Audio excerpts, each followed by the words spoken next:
Story recapped here. Today, I'm going to explain a horror and thriller film called Rent-A-Pal. Spoilers ahead, watch out and take care. In the year 1990, David is a 40-year-old man who lives in his mother's basement, but not for reasons you might think.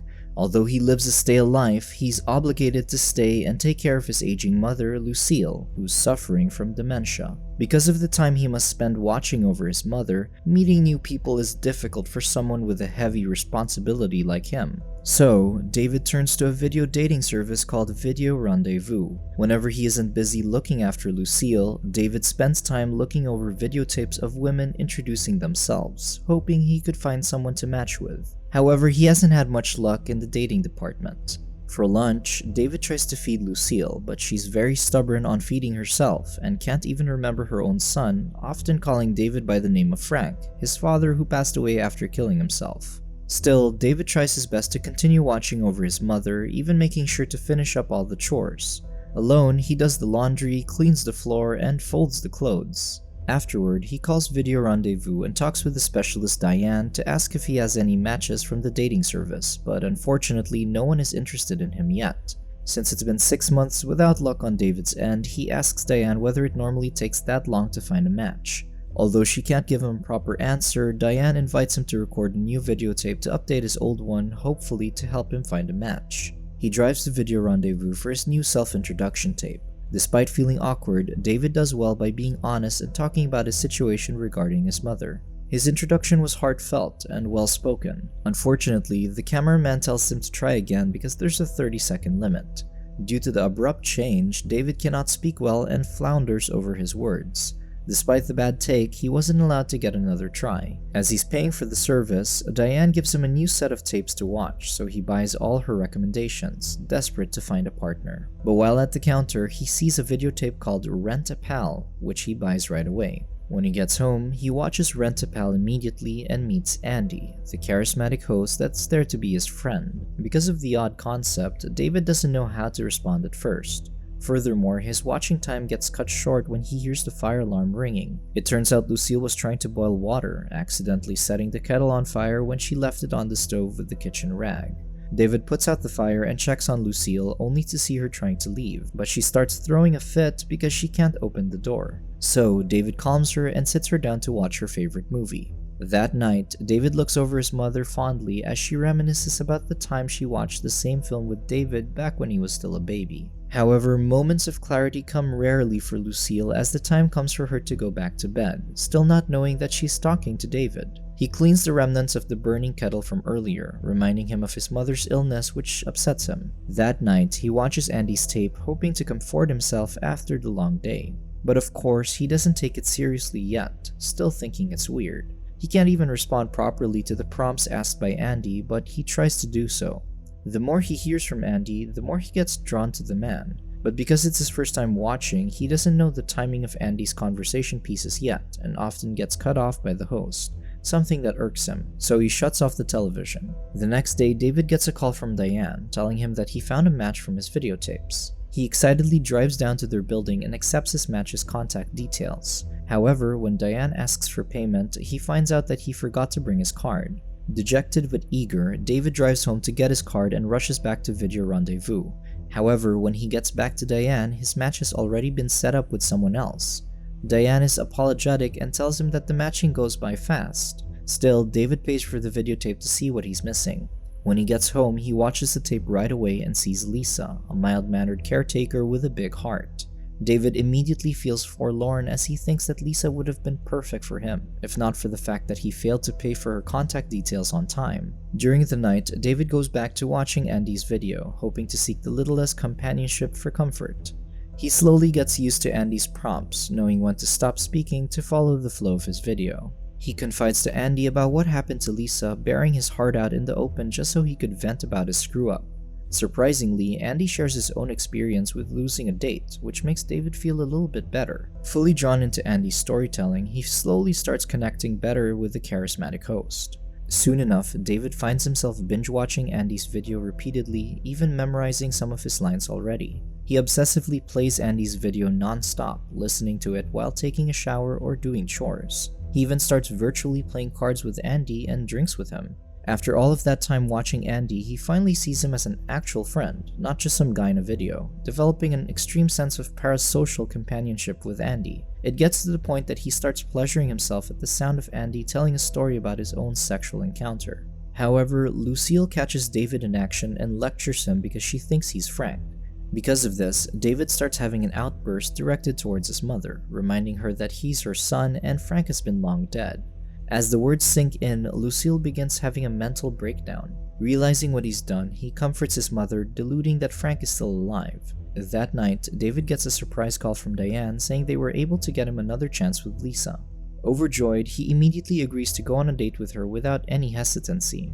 The next day, he begins preparing for the date, cleaning his car until the time of their meetup comes. As they see each other for the first time in real life, David offers a rose for Lisa, who appreciatively takes it. The two enjoy a fun time in the roller skating rink, naturally opening up to each other as the ebbs of conversation flows nicely between them. But when they attempt to skate, David suddenly slips due to his inexperience. As an alternative, the two just share a meal at the diner. There, he makes Lisa laugh by telling a joke he heard from Andy, someone he mentions as his friend. As they eat, Lisa starts talking to him about Lucille. She even offers him some advice that he could still find happiness even when his whole life is caught up by taking care of his mother. To that, David says that he finds it difficult to balance his schedules between going out and taking care of Lucille, so Lisa alludes to being there to help him. The night continues as lovely as it started, with David finally getting the gist of skating. They start slowly dancing together and even get their picture taken as a keepsake for the night.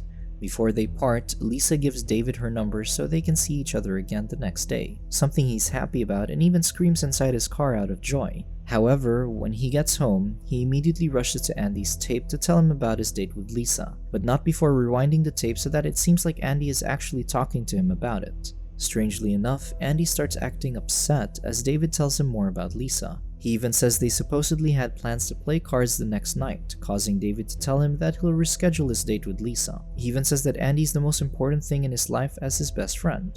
The next morning, David nervously paces around before calling Lisa. But as soon as he does, he uses his mother as an excuse to bail out on her.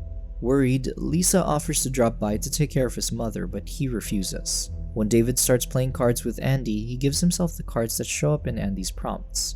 After a while, he takes a quick break to check up on Lucille, but discovers she wandered out in the street. He panics, upset that his mother might be missing. Immediately, he drives out to look for Lucille. As he freaks out in exasperation, David stops by a payphone to call Lisa for help, so she immediately comes to his aid. Together, they find Lucille, waiting by the bus stop for her husband, Frank. When David confronts her, she starts getting angry, but Lisa's able to calm her and urge her into getting in the car with them. As they get home, they help each other in tucking Lucille back to bed. Because of the hectic night, David offers Lisa a drink. They descend to David's bedroom in the basement where they talk more about each other. When David sits on the couch, Lisa follows shortly beside him where things slowly get heated. As they start kissing deeper, David accidentally sits on the remote, turning on the television with Andy in it.